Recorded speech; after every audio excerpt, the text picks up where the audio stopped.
C'est une reconnaissance de ce métier. Vous imaginez, tous les grands du monde sont assis, qui parlent de ce métier, des gens qui nous ont devancés. Et quand des gens vous ont devancés et qui parlent de ce métier et qu'on les retrouve à la fois dans les organisations internationales réputées, dans les pays qui ont pignon sur rue, et qu'on est pratiquant de ce métier, il y a une petite fierté quand même de faire partie de ce corps-là, de ce corps général. C'est d'ailleurs pour ça qu'on a eu l'enracinement qu'il faut du point de vue mental et intellectuel de dire, ben tiens, il y a un vide. Il y a un vide quand il y a un endroit où il y en a.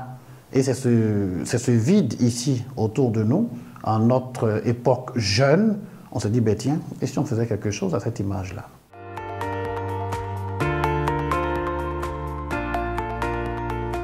On va toujours continuer, on ne finira pas d'en parler.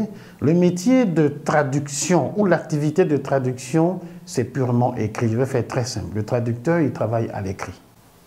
Et l'interprète, il travaille à l'oral. Le traducteur, il est à l'écrit. C'est vraiment ça. Les deux sont des expertises de langue.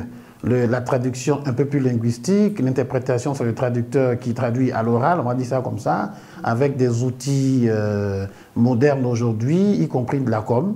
Mais l'interprète, il est purement oral, et puis le traducteur, il rédige.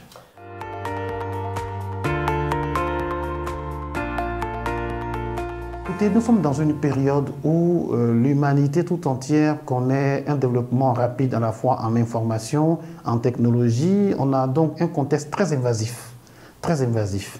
Et comme si tout était lié, il y a aussi des éléments de la nature. On a des calamités, des catastrophes naturelles. La toute dernière, c'est au Maroc, hein, en date. Donc, le monde a plusieurs visages. Le monde a plusieurs visages du point de vue économique, du point de vue géographique, du point de vue météorologique, climatique. Il y a plusieurs visages. Dans ce contexte global-là, les traducteurs et interprètes permettent de rendre aux humains les différentes facettes de ce monde.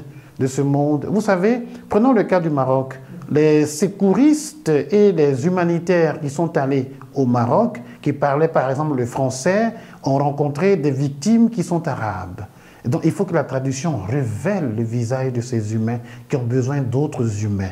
Les universités internationales, aujourd'hui, on a des enseignants dans les échanges d'étudiants et échanges d'enseignants. Les enseignants, aujourd'hui, ont la liberté d'aller enseigner dans la langue maternelle qu'ils ont ou dans la langue de leurs expertises. C'est grâce donc aux outils de traduction-interprétation, au métier de traducteur et d'interprète. Les traducteurs et interprètes sont des agents qui permettent de pérenniser les différents visages des humains à travers le moule de leurs expertises linguistiques pour que le monde demeure un.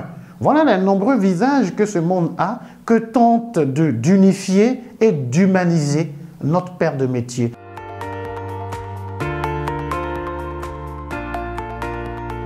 La canne, c'est la danse, c'est l'exécution du ballet.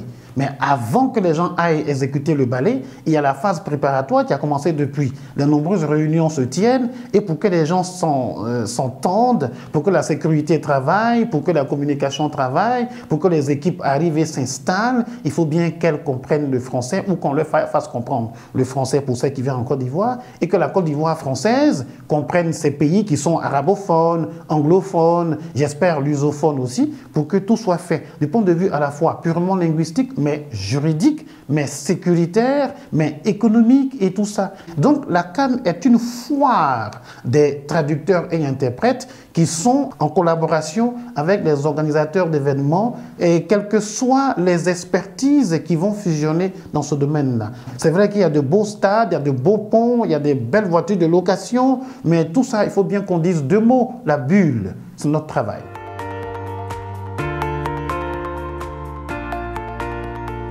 Le traducteur a commencé avec des papiers et des gros dictionnaires. Après est venu le Minitel, et puis l'ordinateur, qui était énorme. Et après, les dictionnaires, il fallait avoir un escabeau dans sa maison pour monter. Aujourd'hui, tout ça est miniaturisé. L'intelligence artificielle, qui est le dernier né après les technologies invasives de digitalisation et d'applications numérisées et de logiciels qui facilitent nos vies. Et il n'y a pas seulement l'intelligence artificielle uniquement, mais dans les outils d'aide à la traduction, aujourd'hui avec Trados, on intègre l'intelligence artificielle, mais pour aller plus vite. Écoutez, quand je suis en cabine d'interprétation, Au lieu de lire 4, 5, 6, 8 pages pour que je puisse interpréter, j'interroge ChatGPT et il me produit un glossaire des 2 langues dans un domaine. Je ne disparais pas, au contraire, je m'enracine.